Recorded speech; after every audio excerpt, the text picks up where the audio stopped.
Yo, what is up? As today's video title suggests, it's going to be 75% crew versus 9 skilled crew.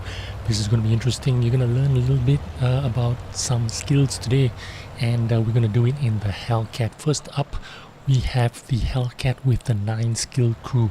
That's right, this is the maximum crew you can get out of the Hellcat. All the crews have every skill researched. So you're gonna learn something. If you're new here, subscribe, turn on your notifications. It helps out my channel a lot, and let me thank you in advance for it. And please give this video a like if you learn something or take something new from it. Now, right up, straight up, you can see me going to a very forward position here where the light tanks usually go. Why am I here? Well, if you're in a normal tank destroyer, you come up here, you're probably gonna die because the light tanks are gonna spot you out and you're gonna die. That's why. But if you look at the lineup, there is no light tanks in this game. Basically, I am the light tank. Basically, I can use my view range and camouflage to play as a light tank, to pretend as a light tank. And if you know how camouflage and view range works, this is going to be very helpful to you. So again, you need to apply the 3 pillars for success when you are playing this tank.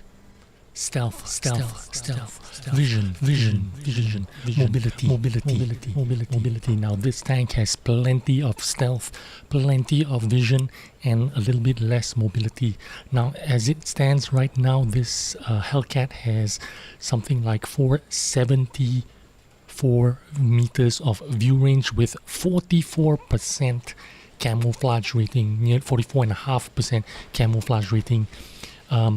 But if you know how camouflage works, as soon as you move or traverse the hull, you will lose that camouflage value. You will lose it a little bit because it is considered moving. And instead of 44%, it's going to drop down to 11%. So when you get into a bush like this, what you want to do is keep your hull stationary. Your turret can continue to traverse, look around your map, target. Whatever you want to do with your turret, that's fine. But as soon as you move your hull, you're going to lose a lot of that camo. Actually, not a little bit. From 44%, it turns into 11%. And also, you lose your camouflage as soon as you fire your gun. As soon as you fire your gun, again, your camouflage value drops to 11%. So that's really bad. So what you need to do is, if you are doing the spotting for your team, and what I'm doing right now is spotting for my team, I'm not pulling out the trigger. In fact, I'm marking the tank that I want my team to shoot. And you mark the tank, the enemy tank, by pointing at them and hitting your T key, your tango key, your tango keypad, or you can keybind your T key to, like what I do, into my scroll wheel button. So when I click the scroll wheel button, I get the T, because it's I bind the T to the scroll wheel button. So that's how I mark the tanks, and it puts a big old target on the enemy team, and it gives my team, it basically tells my team, hey, pay attention, look at this guy, shoot him, he's out in the open, kill him. Here I go again, marking this tank. So I am gaining right now, if you're looking at my scores, I'm gaining a lot of spotting damage, or what you call it, assisted damage. Some call it residual damage, whatever you want to call it, it works for me. Now, I'm not firing my gun. I have not fired a gun yet. I have also not traversed my hull yet. Every time you move even a little bit forward, backward, left or right, your camo values are going to drop. Now, if I move my hull here, if I hit the A or D or W or S key, I could get spotted here because my camouflage values will be lost. Remember, stealth, vision, mobility. The 3 pillars of success on most tanks. So keep that in mind. And I'm going to leave the damage. I'm going to do the damage actually in this tank late in the game, because right now I am playing the light tank's role in the forward position, using my binocular telescope to do all the spotting for me. Of course, binocular telescopes, when you're using one of these complex equipment, not complex equipment, movable equipments, you call them, the binocular telescopes, they they can be moved around tanks without any penalty. You don't need to demount them with gold. You can just shift them around whenever you want. But the problem with binocular telescopes is they only activate after 2 seconds or 3 seconds after you have stopped completely stationary. How they will activate as soon as you move, you no longer spot that kind of great distances. You can see 2 lines on the minimap here, the white line and the yellow line at the back.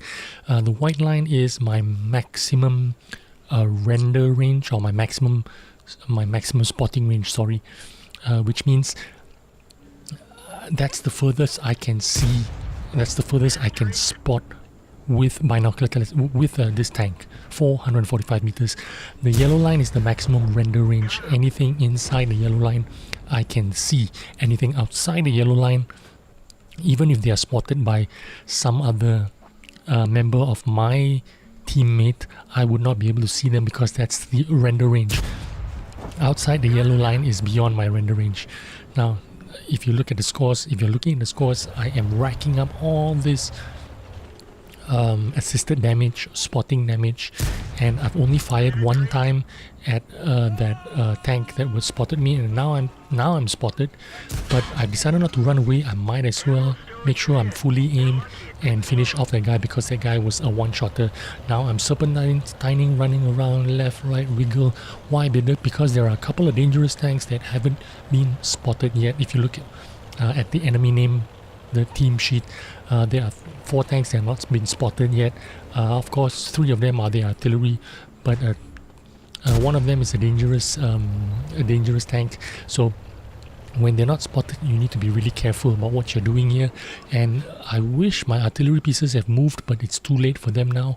They are being proxy spotted, and I'm trying to help my artillery pieces out here by trying to kill off that heavy tank, but it doesn't look like he is poking out too much. There you go. There is the other enemy tank out there. So the 2 tanks that have any kind of mobility have been spotted, and I finally get to kill one of those enemy tanks. So what I'm gonna do is, instead, if this guy pokes over, I can kill him, but he's not. Instead, he's proxy spotted for their enemy team artillery and finished off our artillery. So there should be nothing left on this line, only artillery pieces, which is why I am just pushing ahead, going down to the K line and trying to spot the artillery. There they are on, all gathered up, K5. So I'm using HE. That HE didn't pen, so that was terrible damage.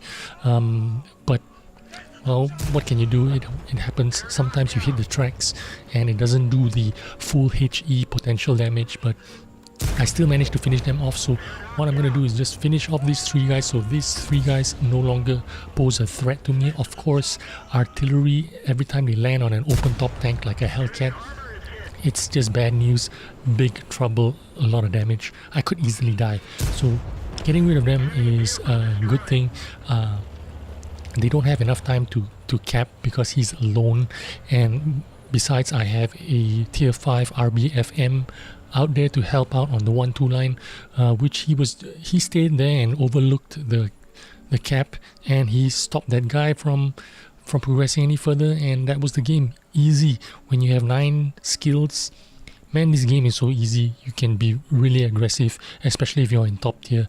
No problem there. Just got an ace tanker, and that game only, when I wanted to do this video, that game only took me 2 attempts to get a good game, to get an ace tanker. That's how easy it is to get an ace tanker in a 9 skill crew Hellcat.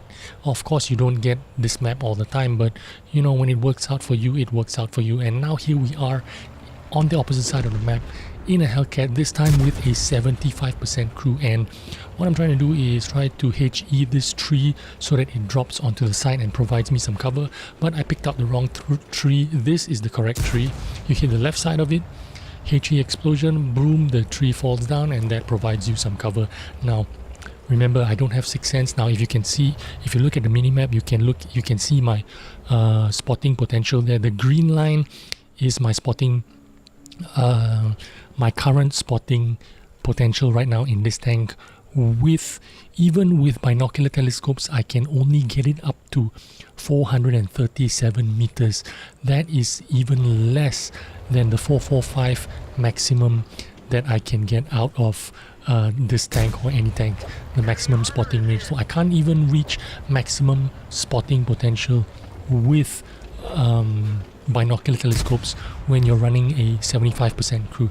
So that's the disadvantage of having a 75% crew. It's you get less spotting. You've got to pretend that you are spotted all the time after you fire, because you don't know when you're spotted. You don't have a sixth sense.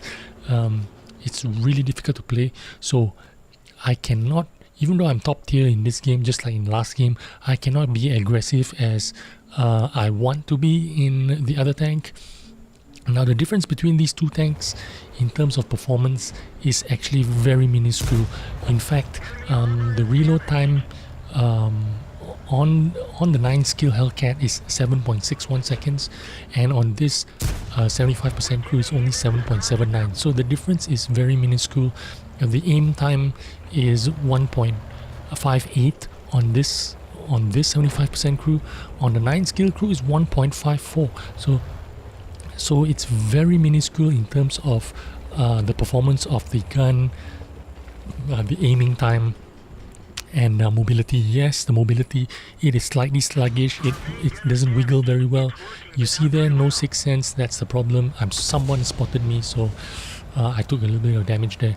But in terms of performance wise, gun performance, tank performance, it's very minuscule kind of difference. You feel it's kind of laggy, kind of slow, cumbersome, slightly slower than a 9 skill crew tank, but in terms of performance, it's kind of more or less the same.